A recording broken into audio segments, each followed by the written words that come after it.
Welcome back, my friends. I am excited to chat with you today about a topic that I'm super passionate about, something that I think often gets dismissed this time of the year, something that is really important if you want to stick with your goals this year, if you want to feel successful in terms of the work that you're putting into your journey and to feel just aligned with what you are actually doing. So, in this episode, we're going to dive into really why it's important to exercise self compassion, how to find more of it, and not rely so much on discipline. Because I think that discipline has been something in society that we have grown accustomed to. It's something that we've utilized to our advantage and disadvantage to really push ourselves to accomplish goals.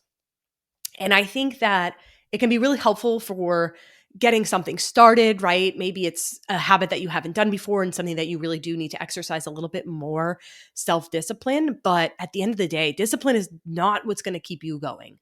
And I believe that discipline can actually be harmful in this process. And I'm going to share with you why that is.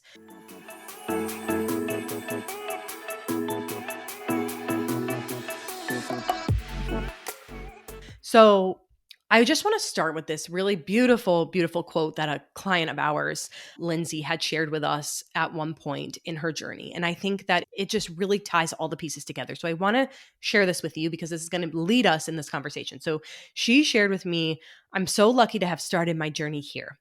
I needed a place that reminds me to have compassion for myself, and perfection isn't sustainable.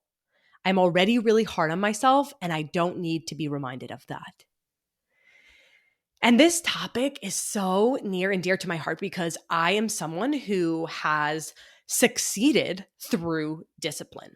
I am someone who has exercised a lot of discipline, literally, figuratively, and have accomplished a lot in my life because of that, because I'm so hard on myself.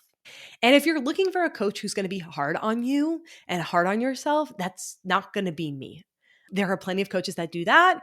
And while I will give you a little bit of tough love as it's needed, I do believe that we are already so hard on ourselves, especially the women that I work with.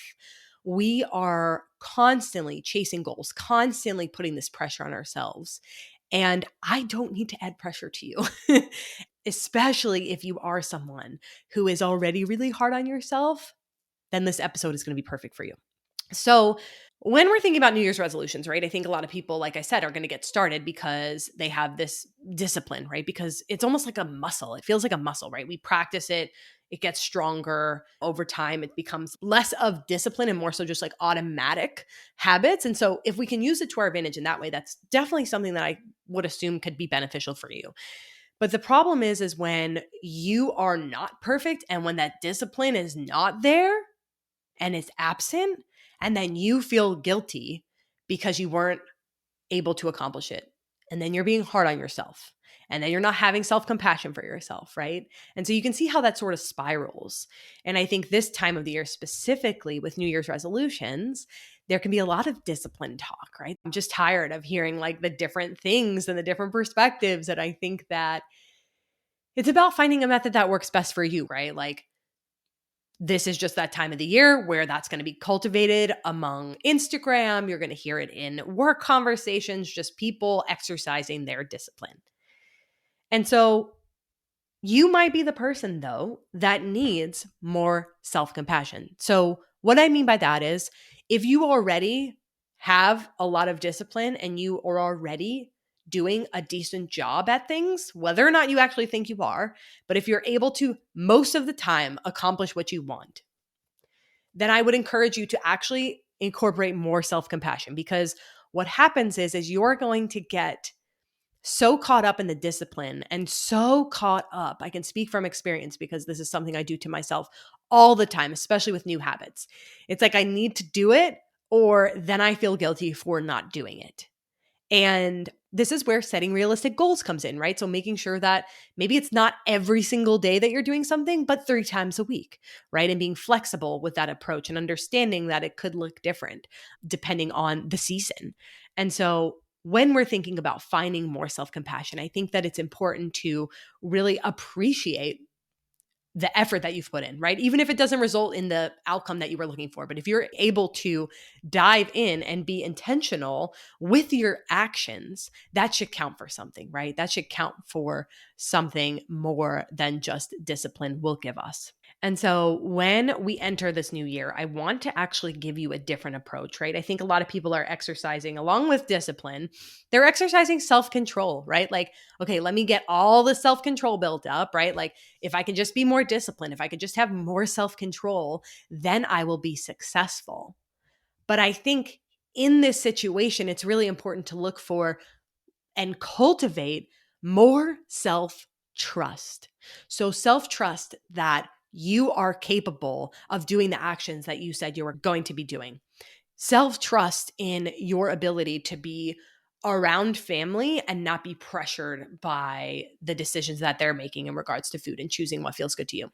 Again, this is going to take time though, but just like self control can be built out, so can self trust.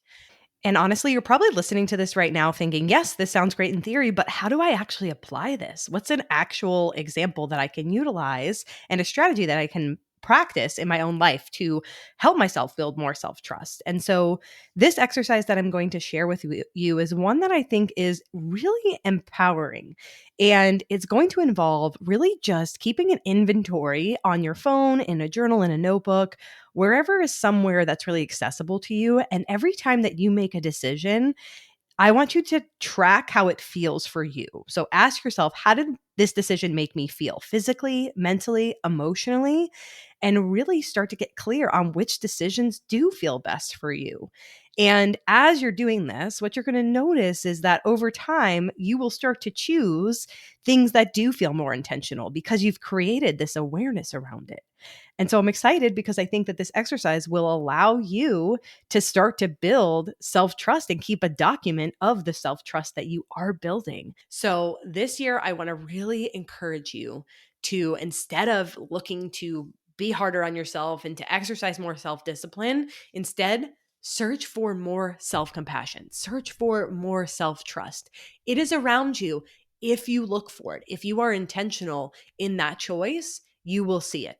You will see it come through. And that will build over time. You'll build more self efficacy and this belief that you are capable of doing the things that you set out to do. Okay. You don't need more discipline. You don't need to be harder on yourself. You probably need to lighten your load. You probably need to be nicer to yourself, say kinder things to yourself. And, one of my favorite exercises for this self compassion practice is from Kristen Neff. And she's a big researcher in self compassion. And she basically has this exercise where it's like, what would you say to a friend, right? Like, what if your friend came to you and was sharing this with you? What would you share with them in response to what they're sharing with you, right? Chances are you're going to be really nice to them, right? You're going to be really compassionate and empathetic. And we need to do that for ourselves as well, because it's extremely important that we treat ourselves with that self respect. We can only get so far on discipline, on hard work, on just beating ourselves up. We can get there, but it's not going to be an enjoyable process. And once you get there, you're not going to feel completed. You're not going to feel whole because you beat yourself up to get there, versus instead paying attention to where we're building self-trust, how we can be more compassionate with ourselves. And so as you go into this year, I really want you to think about this and to see if you can try this on for yourself, see how it feels, see if it feels good to you. And I'm excited because I think that this can be a year where you do build more self-compassion. Thank you so much for taking the time out of your busy day to listen to this episode. I know that life can be really crazy, and so the fact that you even set aside a few minutes to spend some time with me just means so much to me. If you're wondering how this episode applies to your life or any questions or follow ups that you have in general, please feel free to let me know. There is a form that you can fill out in the description of this episode that will allow us to connect via email and just have a conversation as to what you are struggling with and where you need support. So if that's something you're interested in, you can find that in the description, and I look forward to chatting with you soon.